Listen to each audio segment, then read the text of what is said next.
Hello and welcome to Access Chat. This week, I'm delighted that we're joined by Jeff Szmanda. He is the president of Each Ear LLC and is a hearing aid user advocate. So welcome, Jeff. Great to have you with us. And can you tell us a little bit about Each Ear and also the work that you've done? Because I know that you're a very inventive person and you've got some great inventions that have been supporting hearing aid users and carers. So please tell us a little bit about the work that you're doing. Thank you. It's an honor to be here, and I support your work entirely. Each Ear is a development company that has produced, that is to say, developed and patented a device called groove buttons. So it's an assistive device that allows people to insert their hearing aid speakers into their ears. It's an example of ergonomic design and universal design. And I'll be talking more about that as we go through the presentation. Okay. So that's great. I mean, we've been supporting the sort of disability and accessibility community for a long time. And we spend a lot of time thinking about policy and talking about the implementation of technology, but the work that you're doing, is really at the front end of assistive tech. So, and that's always got a warm space in my heart because I started in assistive tech some 25 years ago. So it's great to hear that. So you said you were going to present a bit more about the inventions. So yes. You've had several. Right, there's more than one. That you've got the groove button, and I think you've also been recipient of some awards as well. Is that? Yes, but it started in about 1990. I was working in my brother's basement on a computer keyboard, and I had taken touch typing in high school, so I was a touch typist. But we were working on a project to help children understand and utilize real-life applications of the critical thinking skills. I'm working there at about 11 o'clock at night, and my wrists became tired. They became fatigued, and I had to rest. And I thought, let me back up a second. I thought if my keyboard was bent, I could continue working. But I had to rest because I was working on a flat keyboard. Well, when you're working on a flat keyboard, you're not in a natural posture. Your hands are pronated, ulnar deviated, and extended. So what happens is that's putting stress on the wrist, and that caused me to have to stop working. And so the initial thought impulse was, well, if I could bend this keyboard, I could continue working. So my brother and I pursued that idea, and we ended up with 4 patents on what's called the comfort keyboard system. That's what we called it. And I think you might have an image of it, but it is a keyboard that incorporates ergonomic design. It also incorporates universal design, but generally it incorporates ergonomic design. And the idea of ergonomic design, it's an applied science of equipment design intended to maximize productivity and reduce operator fatigue and discomfort. And that's exactly what we were talking about. So determining the natural posture is the easy part. All you do is just bend at the elbows, and now you're in a natural posture. The tricky part is to make that keyboard adjust to your fingertips. And so that's what we were working on. And we visited virtually every machine shop in the Milwaukee area, and they were doing incredible work with medical devices and so forth. But we wanted a telescoping mount that could rotate and tilt and adjust to an infinite number of positions. So think of a car antenna that would telescope, but then we needed to have it rotate and then lock into position. And that was a challenge. That was a big challenge. So after visiting for several days various machine shops, nobody could come up with an answer. My brother and I stopped for lunch near the stadium where the Brewers play. And we stopped, and there was no bartender. There was nobody in the place. And I said to my brother while we waited, I said, Bill, how about a scissors type mechanism. And he went, ooh, ooh. And he took a placemat, flipped it over, and started drawing what became what we call the disc lock. So it was a scissors type mechanism with a ball and socket, and it had a wedge in it. So when you screwed it down, the wedge came up and locked the scissors, the legs into place. And there we had it. So my brother was very mechanical. He got the idea from inside of an automatic car transmission. And that went on to win the first prize in the state of Wisconsin's Governor's New Product Award competition. I think you'll see that right up over here on the wall. And then we won a national award from Johns Hopkins University because this keyboard helped people go back to work. It was helping people with all sorts of physical limitations and disabilities go back to work and continue working. And it even could be adjusted so that the two sections could be positioned for a head wand or a mouth stick for people who were quadriplegic. So they wouldn't have to bend over on a flat keyboard. They could have a perfectly positioned keyboard on both sides for them. So the idea was that it was actually classified by FDA as a Class B medical device. And so it was actually a medical device, and it was an assistive device. It allowed people to be included, and it provided a great deal of satisfaction for us.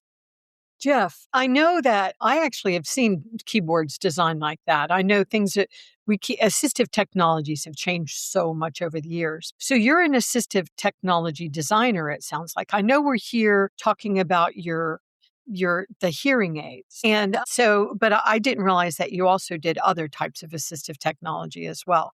But how did it move from the keyboard to you supporting? I mean, only because that's sort of a different leap. So yes. How did you go to the hearing aids? I have a bunch of questions about the hearing aids. Sure. Questions that you probably can't answer, because why do we not care about our ears in the United States? Or our eyes or our mouth, all of that is separate from regular medical coverage, which is amazing to me. Yes. Anyway. Yeah.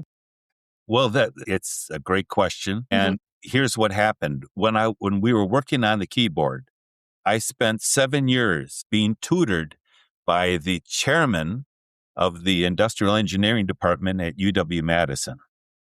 So I spent 7 years working with him. He said I had the equivalent of a master's degree in industrial engineering with that experience. But he taught me how to convey appropriately the instructions and representations of an ergonomic device. So another lifetime or two later, I began helping people with their hearing and by fitting hearing aids. And so when I did that, the most popular style of hearing aid is called the RIC. That's the receiver in the canal. And that's where the unit sits on your ear, and then a little wire cable comes down, and then the speaker goes into the ear canal. And so I've noticed that, the average age of a first-time hearing aid user is 70 years old. And, 70 and beyond people have physical limitations. I've got a little numbness in my fingertips myself. So you have numbness, you can have arthritis, you can have tremor, Parkinson's disease. There's a whole number of shoulder issues, elbow issues. There's a whole number of physical limitations that make it difficult for the hearing aid user to get that speaker into their ear canal. And the way it's designed now is that the end of the speaker is either flat or has a wire coming out of it. And sometimes it's got a cone shape, and the fingertip slips off the end of the receiver.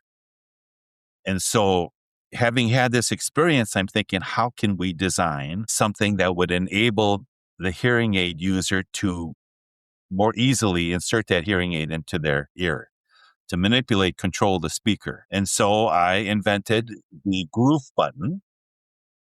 And the groove button is a design, and I know you have a photograph of it, but it's got it's the end of the speaker so that the original idea was that it would be built into the speaker and it would interface with the fingertip. So the fingernail would fit into it and it would be supported. It would have a fingernail backstop, a fingernail groove, and a fingertip support. So the fingertip would fit into this and it would allow people to control it. And it works. We developed some prototypes and it really, really works. And it makes all the difference in the world. And people stress out. As a matter of fact, the industry, the Hearing Industries Association in Washington, D.C., conducted a survey. They called it a market track survey that revealed 40% of new hearing aid users experienced difficulty inserting their hearing aids. Now, you can imagine they did not publicize that, but I did learn of it, and that's quite a number, 40% of new hearing aid users. And so I offered my invention to the hearing aid manufacturers, and they have not acted yet. So that was a built-in version where they would actually build this right into the speaker. When they produced the speaker, it would just come with this groove button on it. They haven't done that. It wasn't a priority for them. So then I invented a retrofit. And a retrofit is a sleeve, and they already make these sleeves for another use as a retention tail that holds it into the ear. So they've got a sleeve that fits their speakers. They all have different size, different shape speakers, and they each have these sleeves that fit over them. Well, all you have to do is take that sleeve, put a hinge on it, a flap, and a clip at the bottom. And now it fits over the back of the speaker, and it's got the same interface for the fingertip. Jeff, it's hard to understand, though, why that stuff wouldn't be included. My husband had to have hearing aids, and it was surprising how expensive it was and how complex it was. And I know Antonio has a question, so let me turn it over to Antonio rather than asking another question. Go ahead, Antonio. No, Jeffrey, I found very interesting the way you're talking about the fact, the experience that people have and the problems that they face when using the devices. So I'm very curious for you to tell us, how do you see hearing health care evolving as the aging population grows? Well, it's fascinating. That's really a great question, and it's an open question, and there's a lot to it.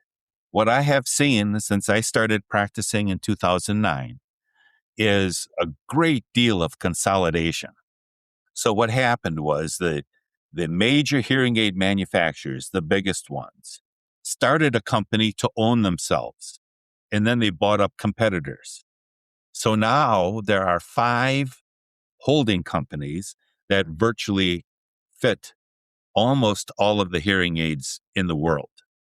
5 of them. And beyond that, 40% of all clinics, all hearing aid clinics, certainly in the US, 40% are owned by the manufacturers.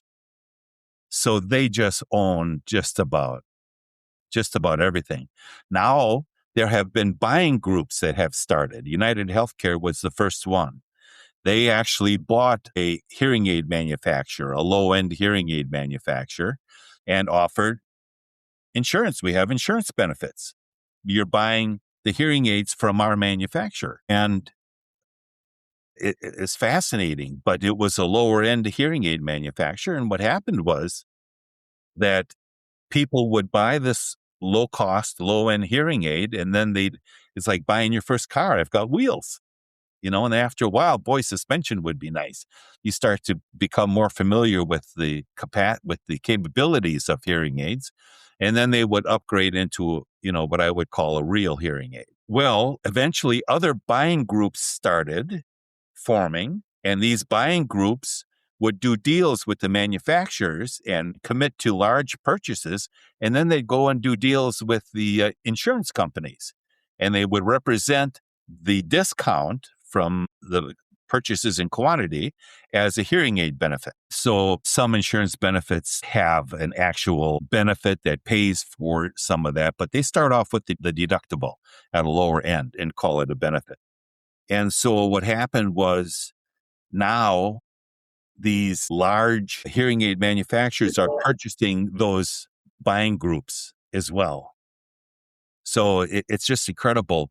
United Healthcare sold their low-end hearing aid manufacturer and bought one of the buying groups. So when you're buying your hearing aids, you're actually purchasing them from the insurance company.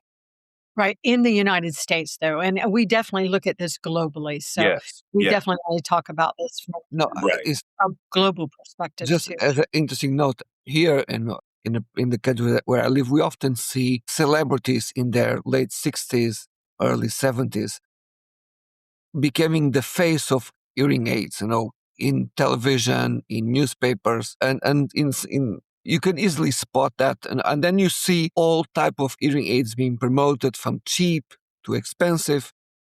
We see even Apple getting into the business of hearing aids. But how can we help people to make good choices? Because I'm sure sometimes that this could be a family member. Oh, I need to buy this to my grandparent. I need to buy this to my father. Or it Yes. could be the person that doesn't want to use hearing aids, can refuse to use those devices in their hearing. How can we help people to make good choices? Well, that's another really great question. There are in the industry-wide, there are essentially 4 levels of technology. And this is globally because the manufacturers are global. And so there's the low end hearing aid, the lower end technology, and then one higher, and then the top or the premium. And you really get what you pay for. I'm a big advocate of myself of the best technology because it makes a difference. Because what happens is that there are 5 stages of energy that go from what enters your ear as acoustic energy to the electrical energy that your brain receives. And then the brain makes a chemical reaction and understanding takes place. We hear in the brain. The hearing loss is along the way, most often in the inner ear with the 15,000 hair cells. And those degrade from age, heredity, exposure to noise, side effects from medications, illnesses, injuries.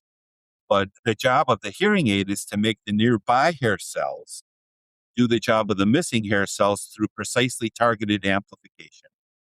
And then pass that on to the brain where we hear. Well, the more intricate those electrical signals are, the more intricate those chemical reactions are in the brain, the better the brain is. In fact, in the last couple of years, they have proven that the brain can physically shrink with untreated hearing loss and can expand with amplification. So the better the quality of those chemical reactions, the more intricate they are, the better the brain is and the better the brain will be. And so I'm an advocate for the premium or one of the best in almost all cases. That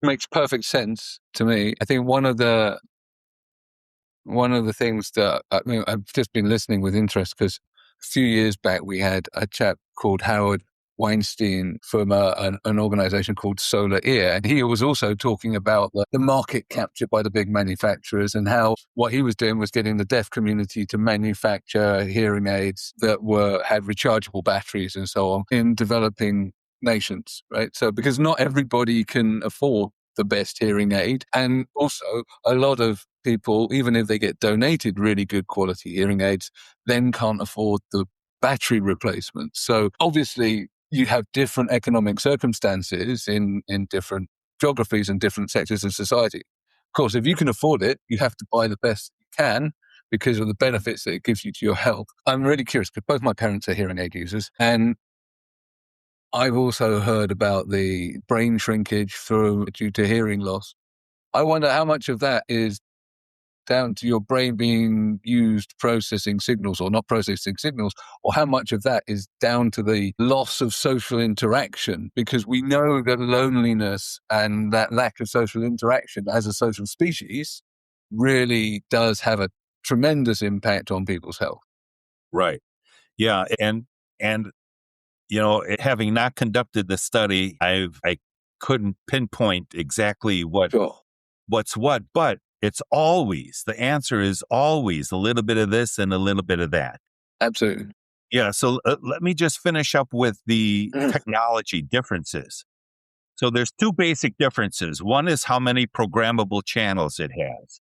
And that's important when the hearing loss is precipitous or when it drops quickly along the frequencies. The second one is how well it distinguishes between speech and noise. So on a graph, noise looks like this and speech looks like this. So the hearing aid can say, well, that's noise. I'll handle that one way. That's speech. I'll handle that another. How well it does that is the difference between technology. Then your point is well taken about the cost. There's something else I want to mention, and that is that I have put together a website named hearingtestprep.com. hearingtestprep.com. And what that does is it gives the hearing aid user, the patient, prospective patient, some insight, what questions to ask when they're engaging with the hearing aid practitioner or the audiologist. And that's very, very useful because it helps them really communicate and engage. So yeah, different insurance companies are going to offer different pricing, and that might be part of the research when you get insurance programs. Yeah, I agree. At the same time, though, the thing that makes me very sad about this entire conversation is that, I know a lot of people that need hearing aids and they can't afford them. And so it's like we were blessed in my family that we could go and buy them. But the reality is the difference in the qualities affect the difference, the quality of your life. So it's really a shame that we have made this a political insurance ridiculousness like we have, because people really should get aid as they need it. Our bodies grow and we lose our hearing. But it's a good point that you were making, Neil, the isolation. I know when my father-in-law lost his hearing, it isolated him so much, and he was in a different state from the rest of us. So it made us as a family really, really worry about him. It was very sad. So I just think it's sad that we do not make this a priority as societies in any country. We certainly do not in the United States. If you're wealthy and you have really good insurance, you get better. Everybody else, so well, too bad for you. So it's a shame that it's a political situation. But Jeff, we definitely want to make sure that people know how to contact you. Yes. It's really quite easy. My website is eachear.com and my email address is jeff@eachear.com. That's the simplest way to do it. Great. And you should make it easy. And you've got guidance on there for caregivers as well as for the hearing aid users. Yes, that's right. Caregivers have to insert the hearing aid into their parents or the family or client's ears, and they don't know which way the ear canal angles and bends. Ear canals can be just as complicated and can be different on each side. Angle and bend and go in one way can do hourglass. It can do have all sorts of shapes and be different from each other, almost more often than not.